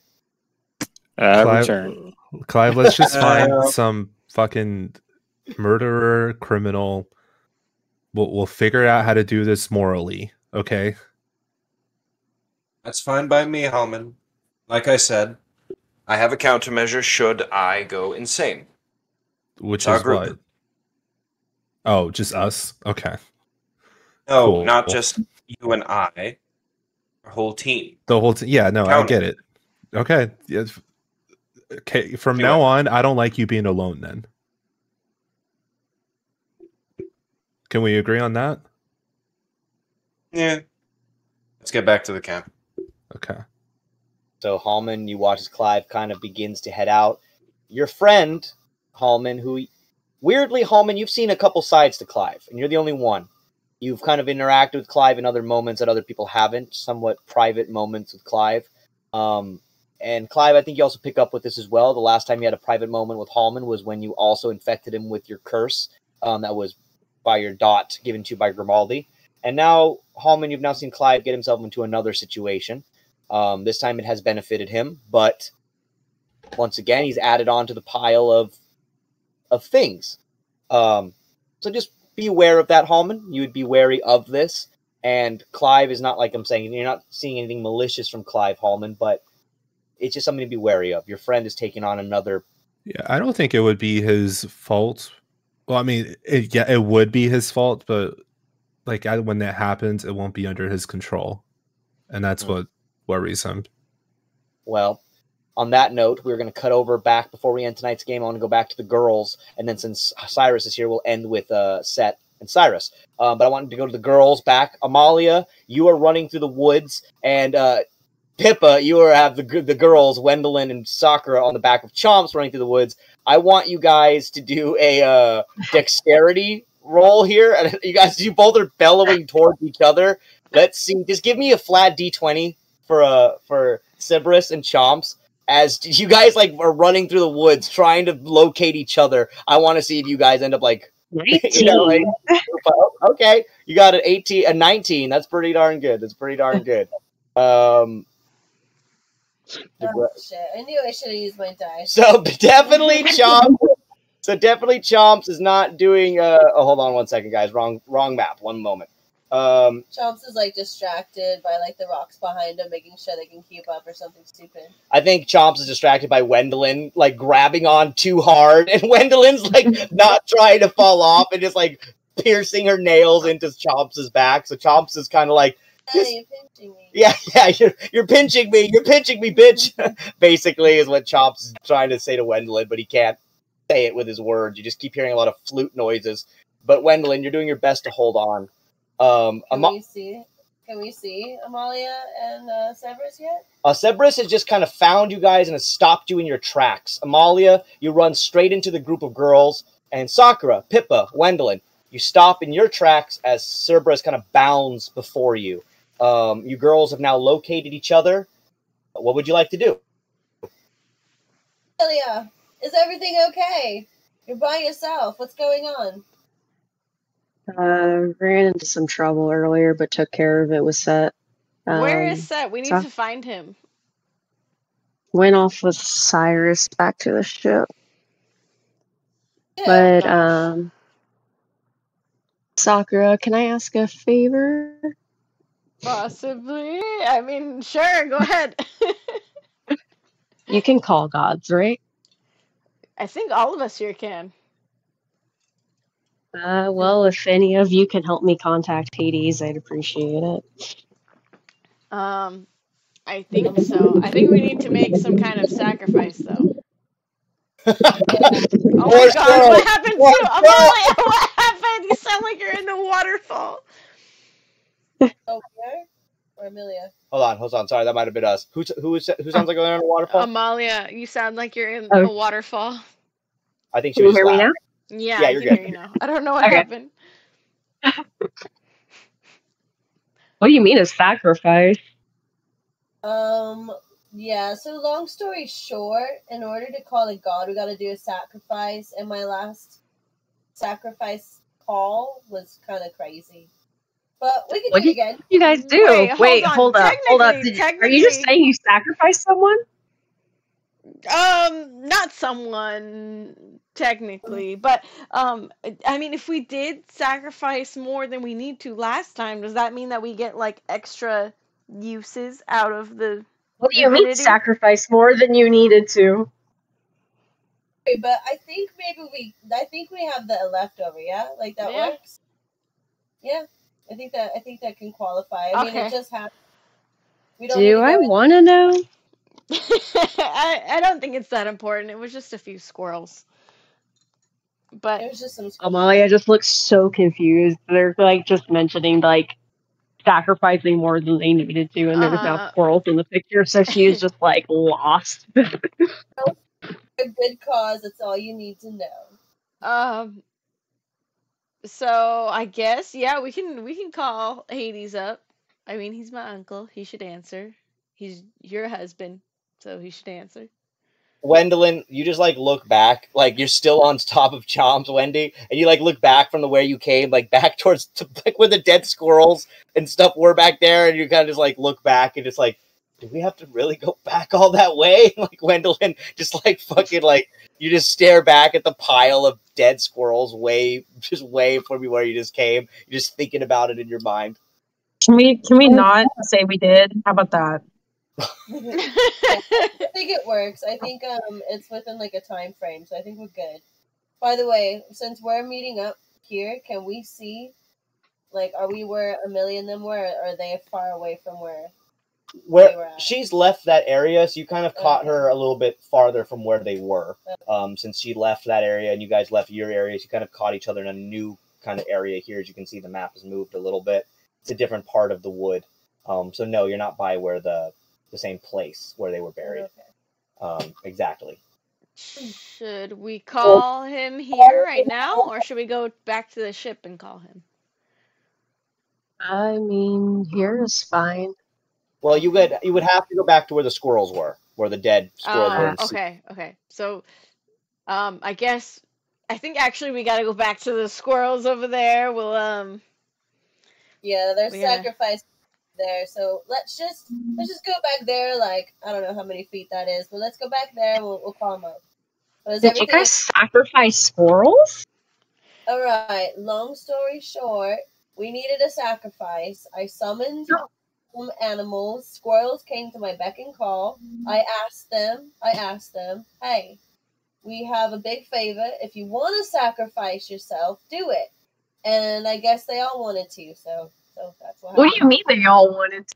Where did you find like a horde of squirrels those commit? All right, guys, as you guys discuss the murder of the mass suicide of these squirrels, we're going to end our night with cutting back to Sirus and Sett. So Jesse, Octavius, are you guys there? I don't know if you guys are there at the moment. Let me know if you guys are there. If not, oh, they are. Okay, so Jesse's there. Dog, I am getting fucked up by mosquitoes. Oh my god, I'm sorry. I'm trying to hurry up and do this for my sergeant come back. Oh, okay. Bro, why are they lurking on you? What the fuck? All right, so I'll just let's do this. Hit him with a frying pan. And we'll add you guys up here, like as if you're in another little area of the woods. I know it's the same map, but fuck it. Okay. We'll just move you guys up here. But yeah, so Sett and Cyrus, you guys are headed back to the ship yourselves. You guys have a little bit of a moment here to talk amongst the two of you. What would you guys like to do? We're going to end the night with you guys having a small conversation. So what are you guys planning? And I'm sorry, by the way, for some of you guys, we had to do that scene with Halmon and Billy. But we're getting back to the rest of you guys. And you guys should all be together again by next episode. So what would you guys like to talk about? I think while Sirus is walking, and he's a little bit more calm and collected, he kind of glances over to Sett and goes, I apologize for yet again threatening you. I already had a plan to obviously make sure they rest in peace. It wasn't in my interest to make it look like I didn't care. After that talk with Lilith and Lucifer, I have a new mindset, and all I need to do is protect everyone and protect myself, most importantly. Haven't thought about myself in a long while. Turns out I have a father who was very great, and I guess I'm supposed to be a king, so gotta get my mindset into it. But I do have a question for you. Why are you being chased? Obviously, you're a dragon of some sort, of Tiamat. But I don't want to pry into your business, but we kind of need it right now. We're both being chased, so it'll be helpful. Can Sett roll a history for the last time that Sirus has physically relieved stress? What do you need? What do you want to do? Sett wants to see if he can remember the last time Sirus exerted his emotions and attacked or hit something. Oh, I mean, from your history perspective, like what Sett knows of? Yeah. Or if you want to just tell me. I can just tell you, I mean, from the last time you saw Sirus fight, I guess it was quickly in the battle with the pose just a little bit ago, and he didn't do too much, but he was he attacked the Raven, and he seemed to want to go in with a plan, and you saw that whatever he was talking about with Lilith, or the dog that was summoned, you can tell that was obviously some deep, heavy stuff. You weren't really seemingly, I mean, I don't know, I can't talk because you're Sett, but it was seemingly that you didn't seem to care too much about that stuff with Sirus. I don't know if you do or not. But I think you could see that a lot of information, and you've been there, Sett, for it. You have been around for the stuff that Picasso said, the stuff now that Lilith has said. It seems that Sirus has been weighed down by a lot of information about himself that he did not know. So you can see that perhaps he's not, I don't want to put words in or put a feeling to Sirus, but I think he's a little tired, perhaps. He seems a little tired, or just a lot has been pushed on him within the last day or so, or 2 days. So that's probably the history I could give you from that. If that's what you mean, I don't know what you're trying to get at. Let me see the dog.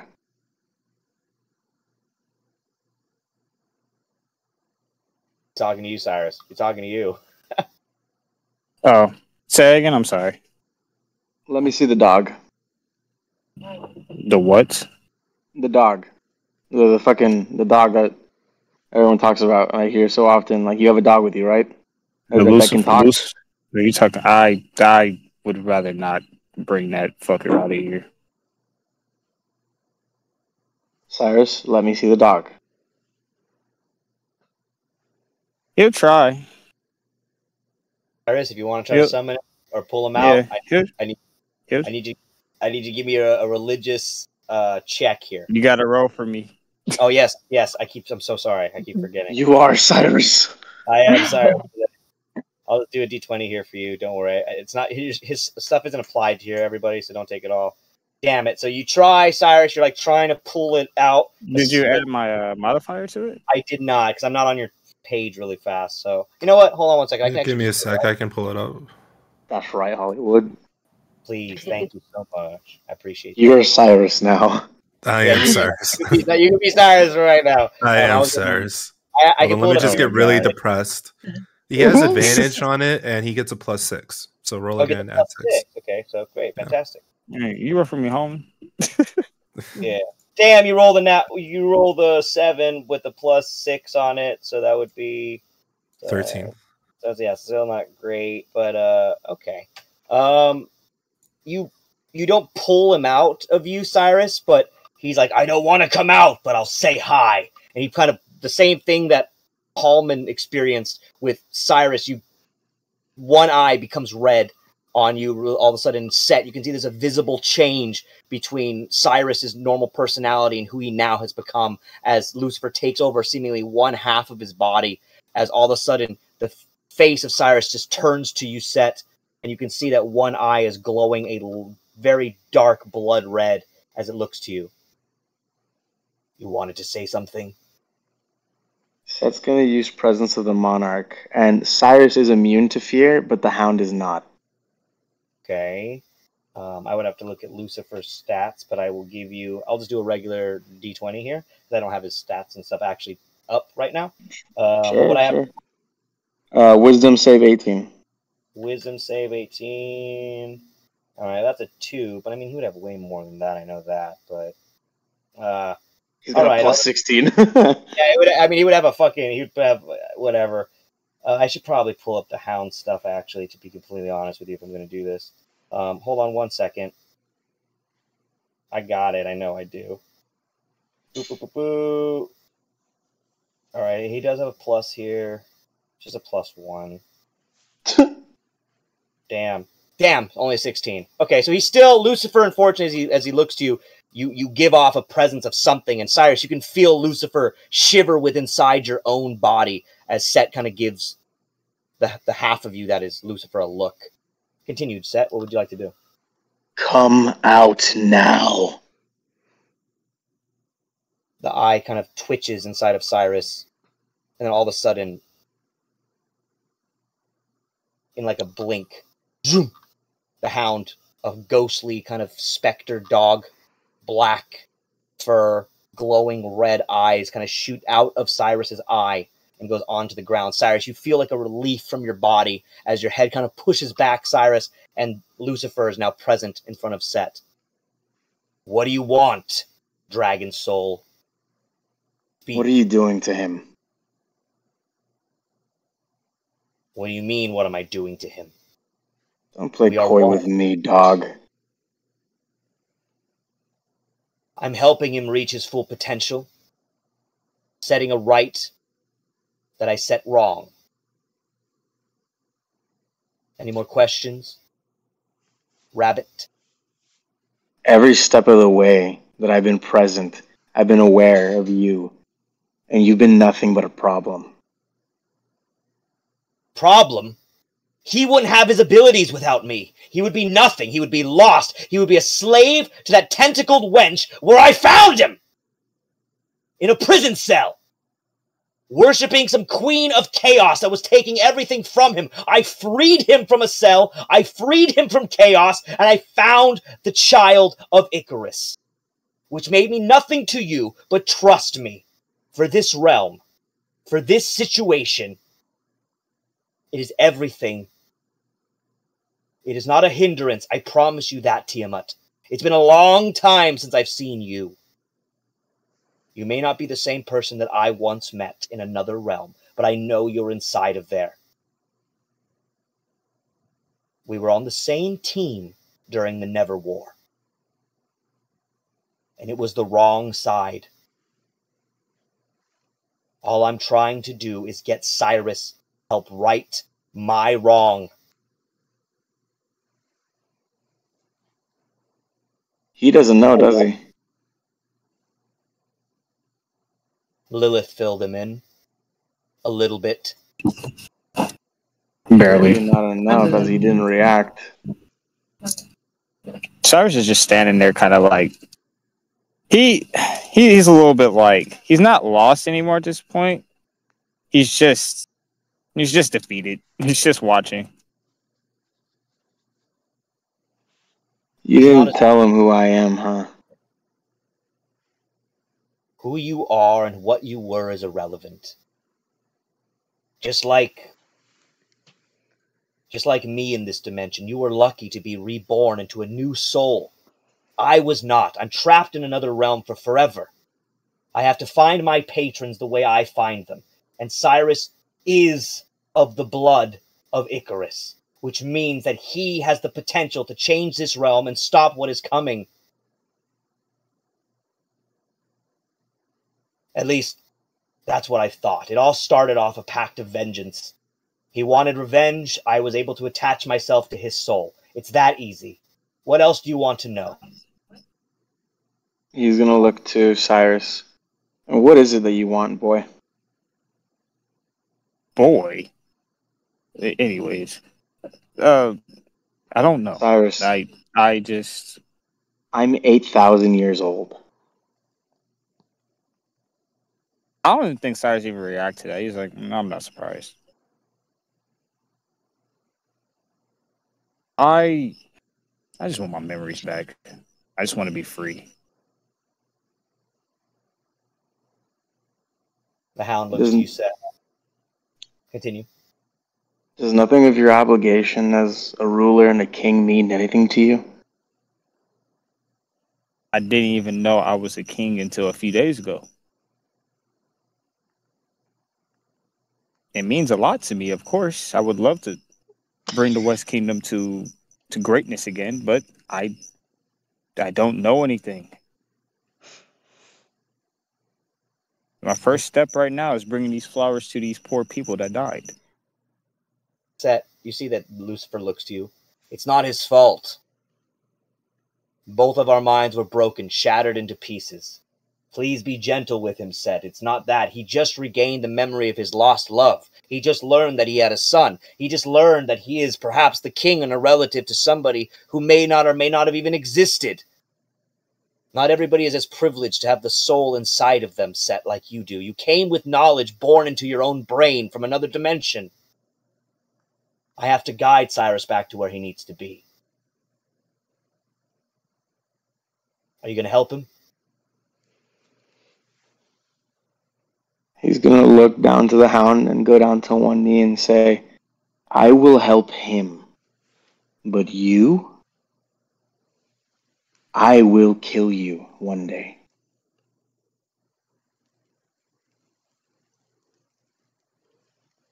Maybe. Maybe you will.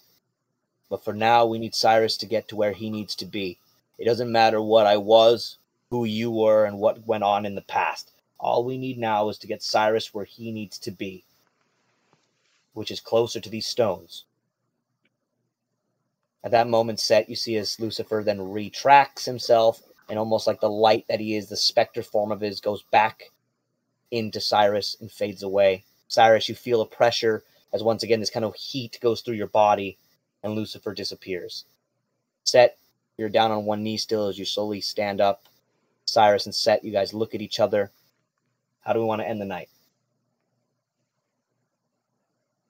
This is why I'm a cat person. I think Cyrus goes, I want to hate you, but I can't. That was funny. And then he just kind of pats his shoulder and goes, I appreciate it. And then they continue to walk. Sett, obviously you're clearly a little bit standoffish still of Sirus, but he seems to try to cool over the situation. Yeah, him patting me on the shoulder. I give him a little like knuckle bump on his shoulder as we walk. And you both head back towards the ship to collect some flowers for the grave. That's where we're going to end tonight's episode, with the girls reconnecting with each other, heading back to the area where they called the Allfather. Clive and Halmon, you also make your way back through the wood, speaking about what happened, or maybe not, maybe being solemnly quiet as you both head back to the campsite as well. And Sett and Sirus, you head back to the ship and the campsite as well to gather some flowers. So Sirus, you can go put them near the dead drow. This is where we're going to end tonight's game, and we will continue next week at the same time. Until then, everybody, good night, and thank you for watching some D&D! What was that? Cyrus, what do you have to say? What do you want to end with? I didn't want to end with anything. I was just saying, all right, y'all have a good night. Oh, okay. Brad, I just want to say, I keep hearing crickets in your background, Cyrus. No, yeah, I'm it's in so the middle. He's outside. He's outside. I love it. in the middle of nowhere. I actually love it because in the story, the crickets would be starting to come in right about now. So that's actually works perfectly. It works perfectly. But all right, everybody, we'll be back next week. Thank you for stopping by, and we'll be back next week with D&D. Get out of here. Go to sleep. Go to sleep. It's been a long